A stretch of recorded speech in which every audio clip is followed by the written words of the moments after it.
Millions of people have lost weight with personalized plans from Noom. Like Evan, who can't stand salads and still lost 50 pounds. Salads generally for most people are the easy button, right? For me, that wasn't an option. I never really was a salad guy. That's just not who I am. But Noom worked for me. Get your personalized plan today at Noom.com. Real Noom user compensated to provide their story. In 4 weeks, the typical Noom user can expect to lose 1 to 2 pounds per week. Individual results may vary. Hey, Dave. Yeah, Randy. Since we founded Bombas, we've always said our socks, underwear, and T-shirts are super soft. Any new ideas? Maybe sublimely soft. Or disgustingly cozy. Wait, what? I got it. Bombas. Absurdly comfortable essentials for yourself and for those facing homelessness. Because one purchased equals one donated. Wow, did we just write an ad? Yes. Bombas. Big comfort for everyone. Go to bombas.com/ACAST and use code ACAST for 20% off your first purchase.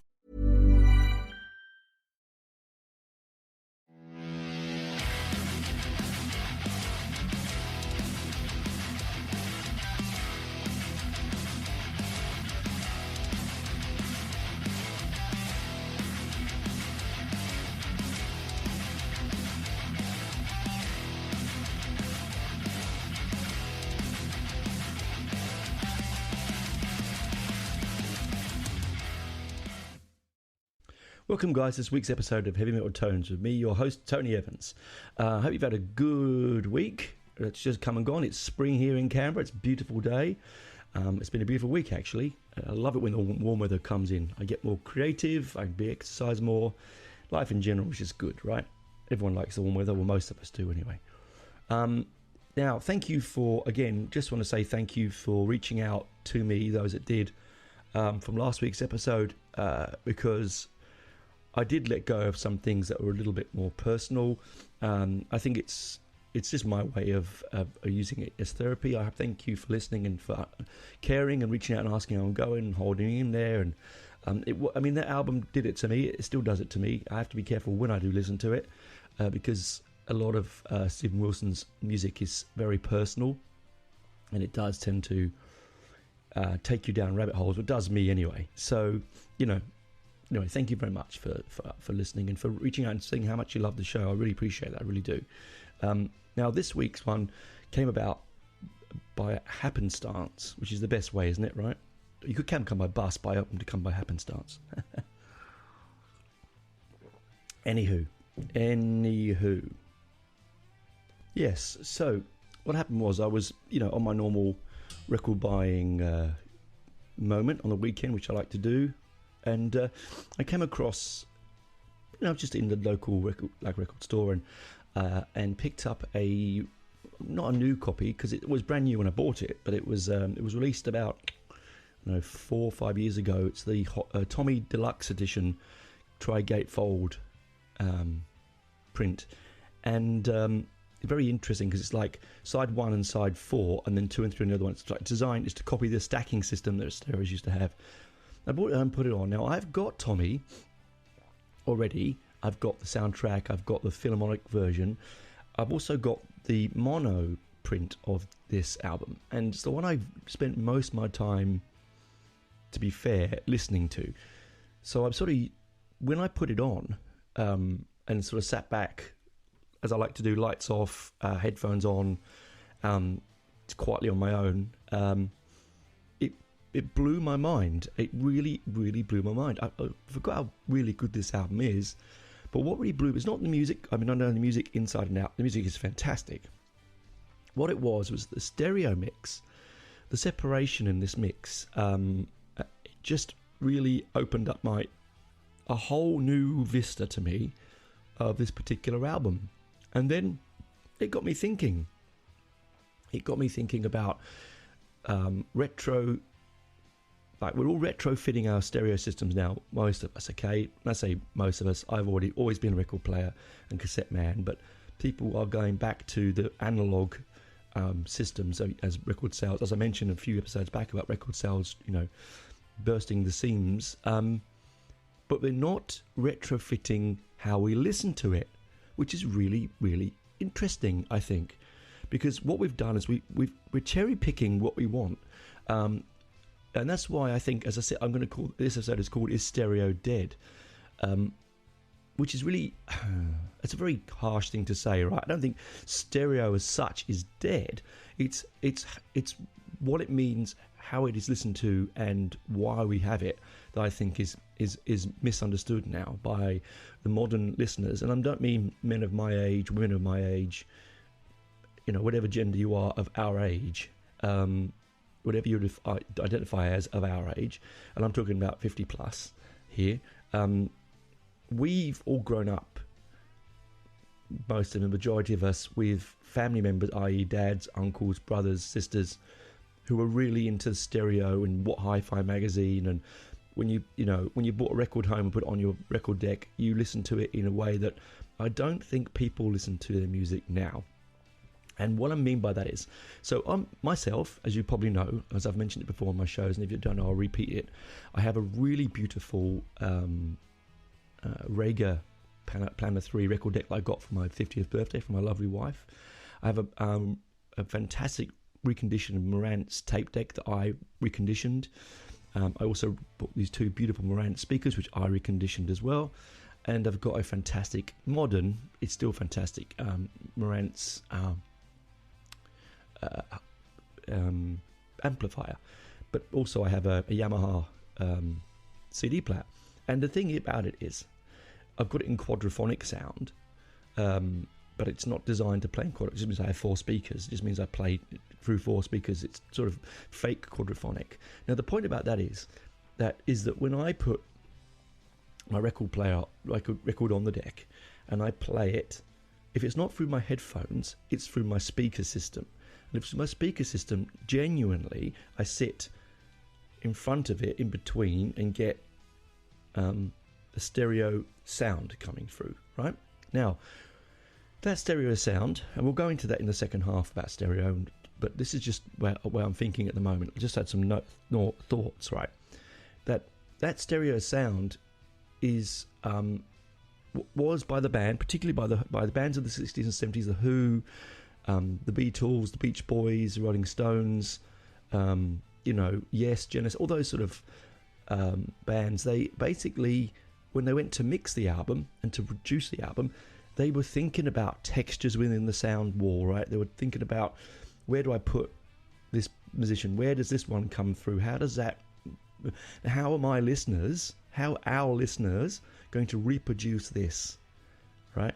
And they wanted, what they basically were trying to give you was the band in your living room. And do you remember when CDs first came out, they said, oh, it's so good, it's like having the band in your living room. Well, it did, because then when CDs were first released, you listened to it with 2 to 4 speakers. And so they were basically just copying the analog onto digital for most of the first early CD releases. And so you sat there and, like a good example here, there's a track on. So let me just read what I wrote. So I wrote this morning, having my morning walk, and I just sort of thought about, okay, what did I write here? Here we go. Okay, so Keith Moon, this is the Who's, Tommy, right?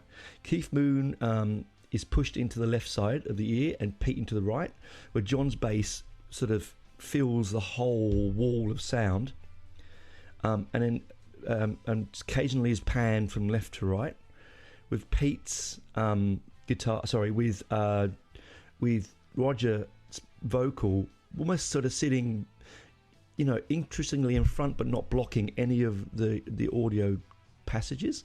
And this isn't for the whole of the album. It's a masterclass, in my opinion, of stereo reproduction. But occasionally, Pete will move to the left ear. Keith Moon will be in both ears. Then it might just be hi-hats in one, cymbals in the other, and somehow the bass behind you. It's a miracle of audio separation. Now, again, a good record deck will pick that up, but a good set of speakers will always pick it up as well if it's a stereo system. Right? Now, there's a passage there's a track on Tommy called Christmas. And I've written this here. Can you imagine missing the delicious mix of Christmas with Keith in the left, John in the right, Pete pushing both ears, and Roger sitting in front, right? Because basically what they were trying to do is say, hey, you can't come to the show, we're going to bring the show to you, right? That's what the album was about then. That's what it was about. Now, what's happening, I think, is that we now sit... I've got one. I'll be honest, I'm going to put this a caveat here. We've all got a Bluetooth speaker of some kind, right? Whether it be a Sonos Spa, whether it would be a Sonos Cube, whatever, the shower stereo, whatever. We've all got one. Now, for me, they're very good for the intermediate sound. Like I don't like to have silence in my life. It's a bit of an ADHD thing of mine. I like music or talking all the time. It just helps me fill the spaces in my head. And those that know me will know I never shut up, right? It's probably why. And so I will have a portable speaker in the kitchen, maybe, that's playing from my phone, right? But I know that I'm not listening to that as the way I would listen to it if I was in my music room. Listen to me, la-di-da, music room. You know what I mean? Or if I was in my stereo or at a concert or whatever. I'm consuming it as background noise. I'm not using it as a means of... I don't sit there and want to absorb it and take it in. But I think what's happening is that we're selling these retrofitted... Back to the retrofitting. We're retrofitting our stereo systems to high-end record players.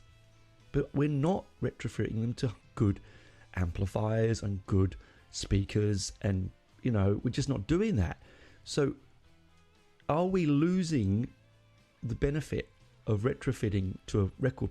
Because the thing about records, as I said before, is the separation on it and the warmth and the intimacy is what you want from it. With CDs, whether you like it or not, are a cold medium for me. They're just so 80s, 90s. They're perfunctory. They're like McDonald's. They're here to fill you up. You don't really feel good afterwards, right? You don't feel full for long, and that's the CD for me. So I'm not saying that people who love CDs are wrong, because that's your choice, the way you consume music, and no problem at all. It's how you take it in. But what I'm saying is, people are spending now more and more money on record players and tape decks, and even though the tape decks they're buying are awful. I've discussed this before on the podcast, but record decks, no, so not so much. If you avoid the horrible flea market record decks and some of those terrible, low-end mechanisms, you're going to get yourself a decent record deck, even if you buy one second hand. Reconditioned. I mean, most of the time it just needs a new belt, right? Once you get that and maybe an updated stylus, away you go. You've got a beautiful way of reproducing this music. Now, bands in the 60s and 70s, they spent a lot of time, a lot of effort reproducing this music. Now, whether it's on a CD or whether it's on your vinyl, it's still coming out as a stereo mix. So when I say stereo, for people out there who don't know what stereo is, and I'm sure you all do, it just means two channels or more than one channel. Okay, so you're getting it in both ears. Now you might say, Tony, but I get it in both ears all the time. Isn't everything stereo?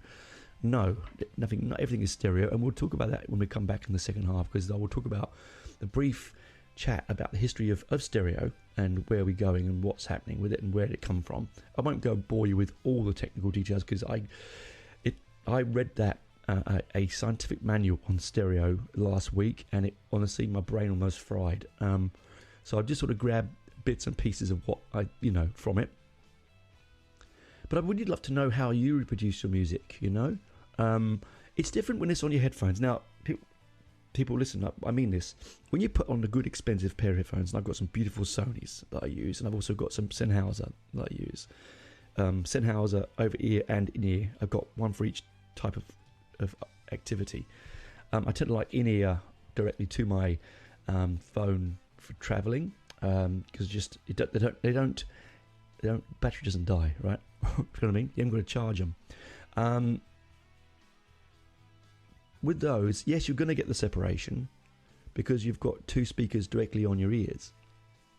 So the stereo mix is going to come through beautifully in that respect. I'm talking about sitting in a open environment, in a room listening to music, or in your house or your kitchen or wherever you are.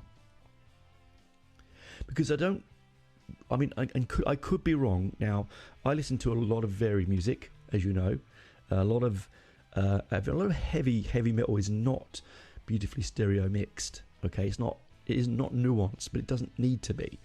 Okay, so like for instance, one of the best sort of mono deluxe kind of releases ever is the Sex Pistols' God Save Never Mind the Bollocks. It is basically, as the producer said in an interview, it's mono deluxe. It's basically both channels the same, loud, heavy and fast. And that's because people like the Pistols and the punk movement, and later on some of the heavy metal movement as well, they were moving away from the expensive, clever, time-consuming production values that say, you know, like the the Beatles and Deep Purple and Badfinger and Yes and Genesis, all those big bands were doing, right? Beach Boys and so on, like, you know, Pet Sounds and Sgt. Pepper and the White Album. They were getting away from that because they didn't want to. They wanted to bring rock and roll back to its very raw basis, and that's why you get that. Now, that I don't mind, because that's produced that way. They're not saying, hey, we're high fidelity. They're saying we're high speed, we're high octane, we're drug fueled madness. All right, that's fine, because that's what you expect from that. So all good. But I think modern, and I could be wrong here. Now, please do get, you know, don't hesitate to chime in here.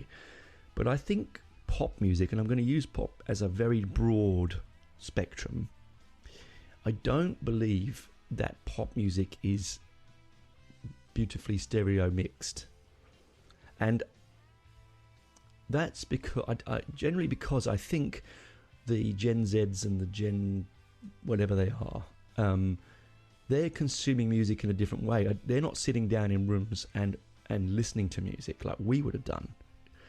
They're walking around with their headphones in their iPhones and their phones in general.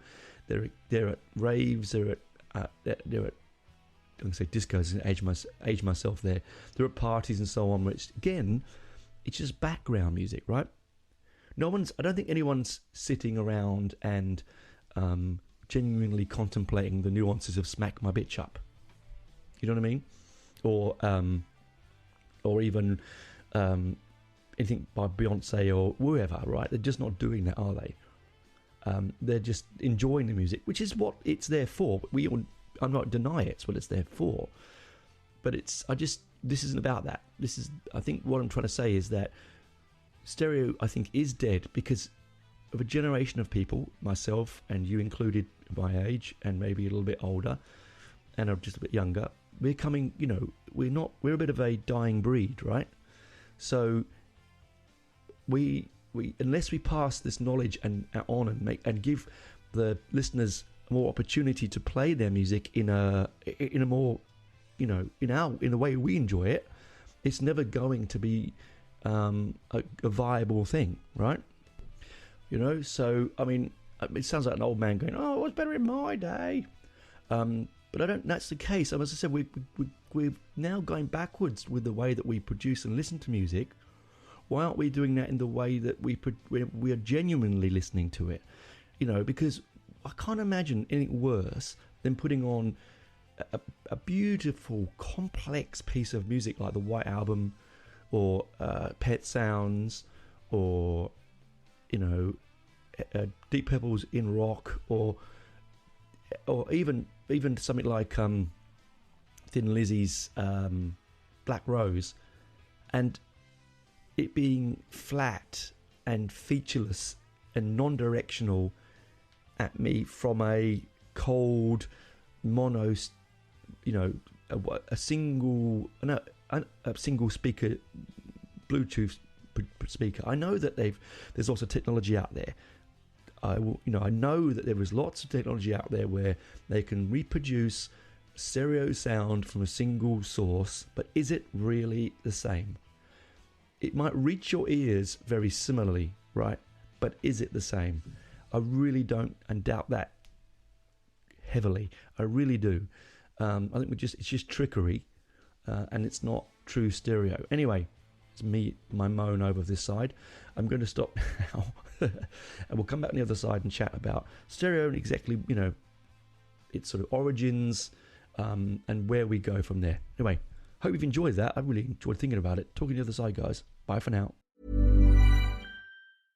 Ryan Reynolds here from Mint Mobile. I'm proud to offer premium wireless for just $15 a month. And I'm proud that we have thousands of 5-star reviews from customers like Dan D in New York, who writes, "I am satisfied customer. How can this only be $15? He wrote it in all caps. I needed you to feel it like he feels it. I hope I did that justice, Dan. And I hope that you try Mint too at mintmobile.com/switch. Upfront payment of $45 for 3 months required. New subscribers only. Renew for 12 months to lock in savings. Additional taxes, fees, and restrictions apply. See mintmobile.com.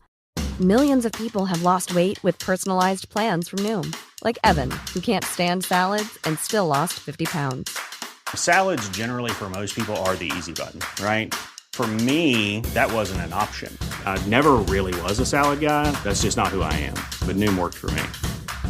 Get your personalized plan today at Noom.com. Real Noom user compensated to provide their story. In 4 weeks, the typical Noom user can expect to lose 1 to 2 pounds per week. Individual results may vary. Ryan Reynolds here from Mint Mobile. I'm proud to offer premium wireless for just $15 a month. And I'm proud that we have thousands of 5-star reviews from customers like Dan D in New York, who writes, "I am satisfied customer. How can this only be $15? He wrote it in all caps. I needed you to feel it like he feels it. I hope I did that justice, Dan. And I hope that you try Mint too at mintmobile.com/switch. Upfront payment of $45 for 3 months required. New subscribers only. Renew for 12 months to lock in savings. Additional taxes, fees, and restrictions apply. See mintmobile.com. We've seen all the video call fails by now. The mute button mishaps, the cat cameos, people not realizing the camera's on when their pants are off. But none of this makes Fred feel any better about giving an entire sales pitch, mistakenly using a filter that turns him into an itsy-bitsy baby duck. How do I turn this thing off? It's too late, Fred. It's too late. When you realize it's better to do business in person, it matters where you stay. Welcome to the Hilton Garden Inn, Fred. The meeting room is right down the hall. Hilton, for the stay.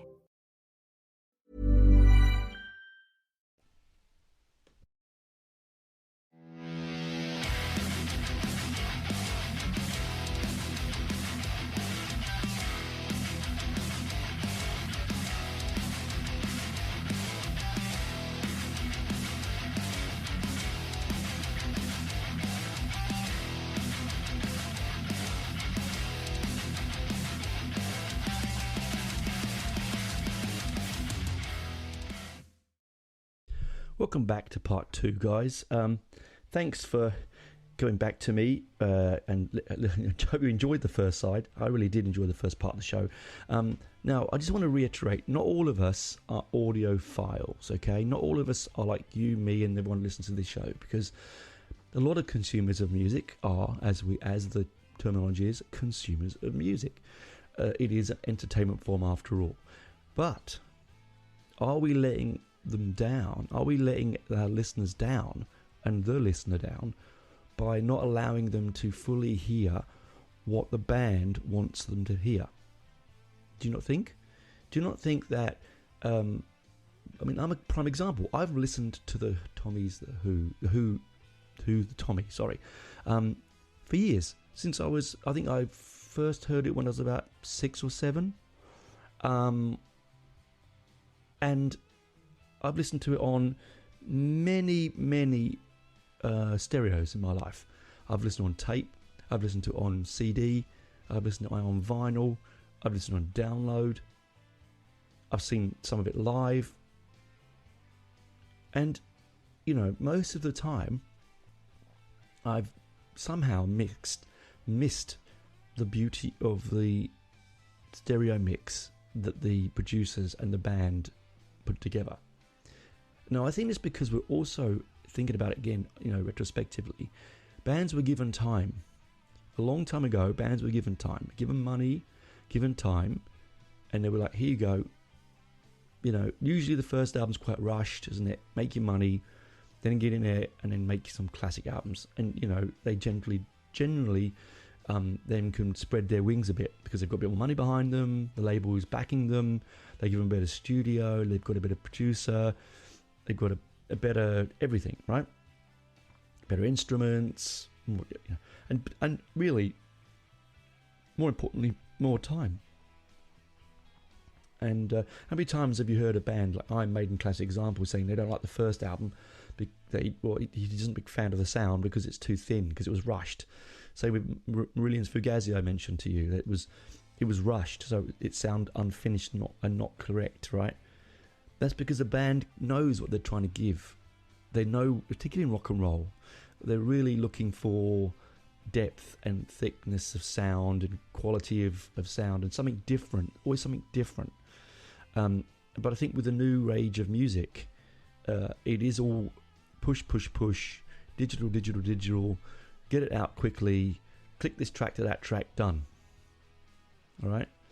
It doesn't seem to me that they spend a lot of time on the finished product a lot of the times. And I'm not saying that's everyone, because that would be an absolute, bullshit for me to say that. But what I'm saying is that I think that's one of the reasons why that we're missing, and why we're not given the opportunity to buy good reproduction equipment that were for relatively good prices. As I mentioned before, my uncle, my father never liked music, but my uncle and my brothers, they were really into their hi-fis and read Hi-Fi magazine and they'd Choice magazine, and they'd spend ages setting it all up, and it was very much a precisely sort of scientific way of producing the music to get the best out of it. And that's what they were trying to do, squeeze every ounce of the best out of it, right? Because their ears were trained. They were trained for that. They were looking for those different sound separations. It's like enjoying good wine and good food and understanding the flavors, fine whiskies and notes and top notes and bottom notes and finishes and after finishes. That's what the same with music. Coffee is another thing. People love coffee. They make the same comment, don't they? Right? It's all about enjoying more depth. And is it always about intellectualizing the music? No, it's not. But it is about understanding the music in everything it's been aimed at you, the way it's directed at you. Anyway, I'll just get off that soapbox. All right. So what I basically want to talk about now is how we used to consume music. So originally, when we had a record player on 78 on shellac discs, although the wax discs, apparently they did try a vertical and horizontal sounds on them to get a stereo reproduction, because stereo has been around since 1888. First shown at the Paris Electronic Fair, where they basically put two telephonic speakers, so two telephones, speakers either side of the stage, and played it at the audience from a live production of a piece of classical music. So it has been going around a long time, the concept of trying to get the sound to sound naturally in both ears. This was a hard thing to do and took a lot of effort. Now, most of the time they would have the trumpet, the wax disc, or the wax cylinder, and it would come out of the one speaker on the front of the box, or wired to one speaker. And so we didn't need separation and channels, we just needed the sound to come out. And it was magical, the sound was reproduced anyway. And so for a very long time, up until about the late 50s, most of us were listening to music in a mono situation. So the music was basically just coming through one speaker, all right, reaching your ears at one point. About 1932, an English engineer from EMI, now I've got to find I wrote his name down. Where is it? Alan Blumenau. I'm sorry if I've Blumelian. I am butchering the poor man's name. He basically was at the cinema with his wife, watching a movie, and he would often get issues in the old days because there was only one speaker. It was mono, right? Or two speakers, but it was a mono mix. So the actor could be one side of the screen and the vocals were coming out the other. It was very disconcerting. And he thought he'd go about making it a bit more realistic. So he invented this system called the Blumenau pair, which is basically two mics recording the sound off-center from each other, slightly off-centered, at the same time. So you could then basically, like mono deluxe, you could pump the two sounds through each channel, but at a slightly different rate, so that it tricked the ears to thinking that was coming first, this is second, and so on. He invented a type of microphone, a figure eight microphone, ribbon microphone, that basically pushed the sound in a different direction, because if you put two mics together at the same level, recording at the same time, you can cancel each other out. And this was happening a lot in early forms of stereo engineering.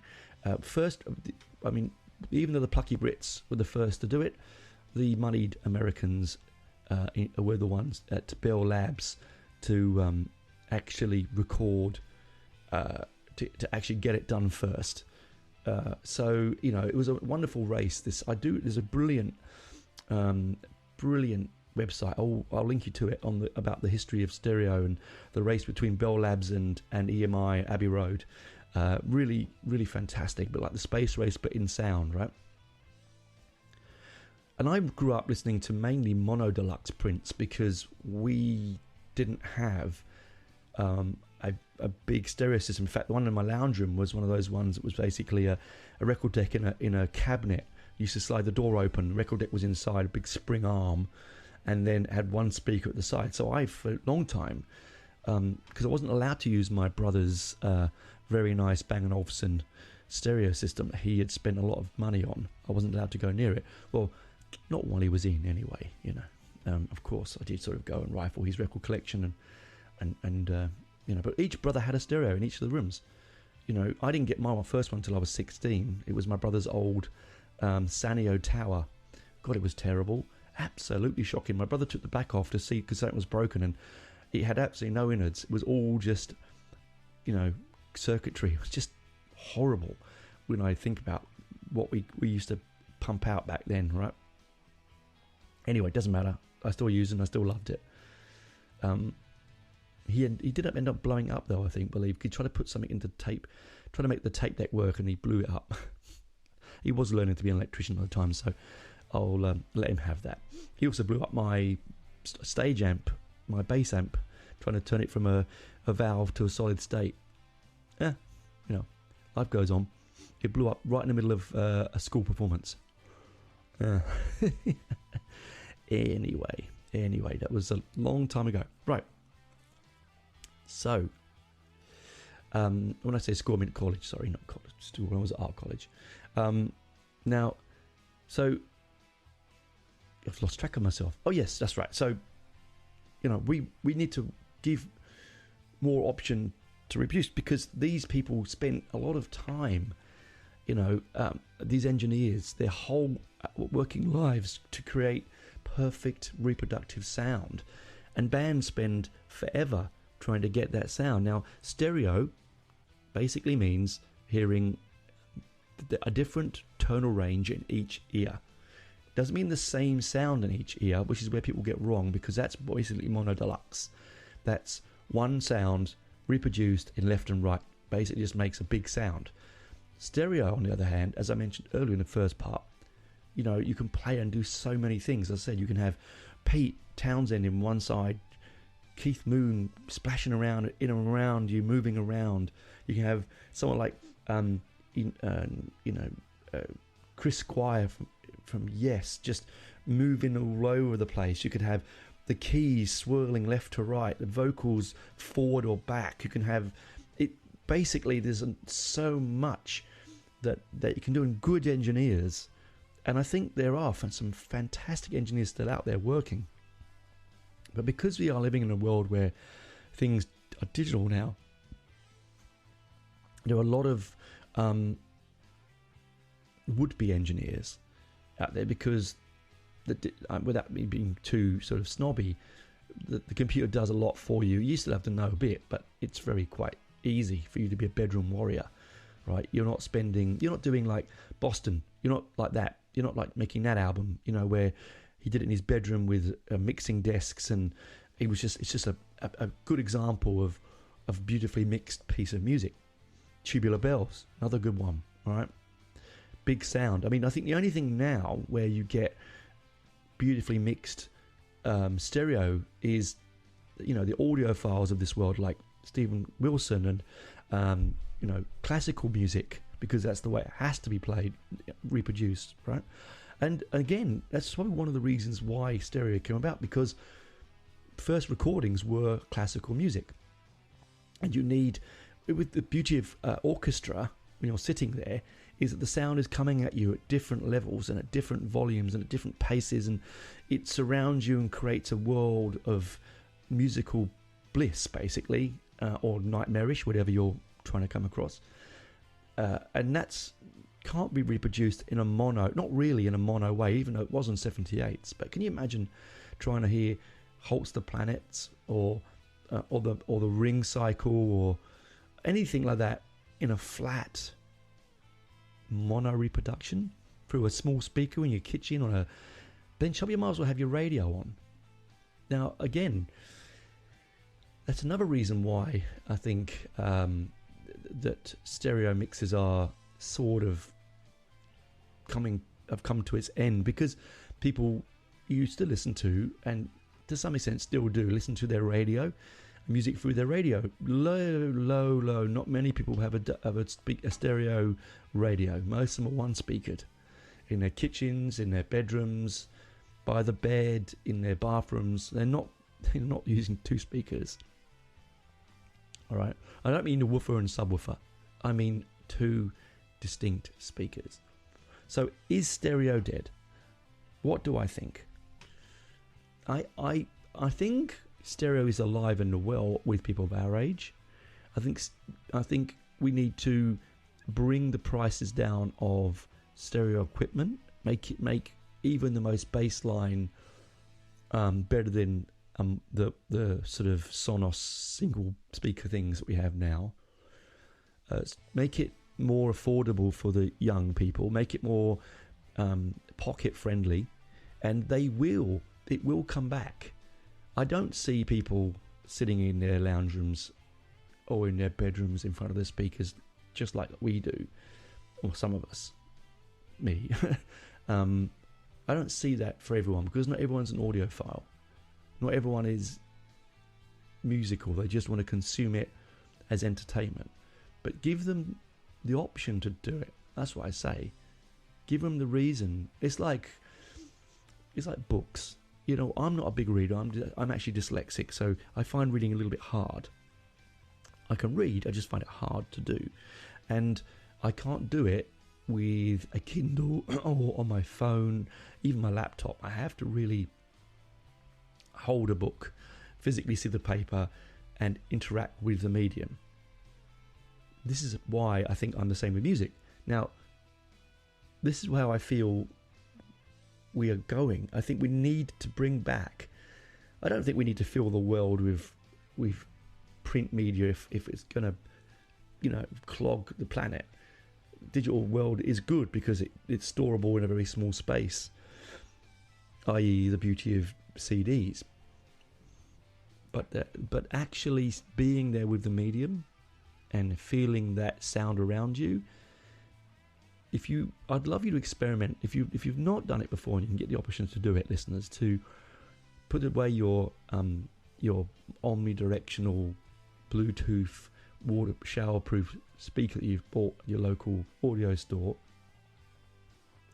Get two speakers, attach it to your amp if you've got an amp, right? And actually be there in that moment with it. I mean, obviously, you know, because you wear headphones, so you're going to get the headphone sound. I don't mean that. I mean just headphones off in that sound moment, in the wall of sound. Because where's it going from here? Of course, we now have quadraphonic and all those sort of 4 speakers, 6 speakers, 8 speakers, subwoofers, multi-directional. There's now there's Dolby Atmos and Sonos sound, whatever. There's new soundscapes, which are wonderful, absolutely wonderful. And I think that may bring back the concept of sitting in a room and listening to music as it should be heard. But I feel that's going to be one of those things that, it's going to be price prohibitive to people, because they're not going to be able. They might buy the Dolby Atmos version of it on CD, but they won't be able to reproduce it. It's like having a Blu-ray but playing on a DVD player or whatever. It's not quite the same, is it? Like a 4K movie on a normal traditional TV, it loses the reason to have it. So, and it's too expensive for some people to have 4K TVs, right? So I think we need to try and bring the quality of the reproduction method up by bringing the cost down. It wouldn't be that hard. Yes, I know you could say, but Tony, you can just buy second-hand stuff.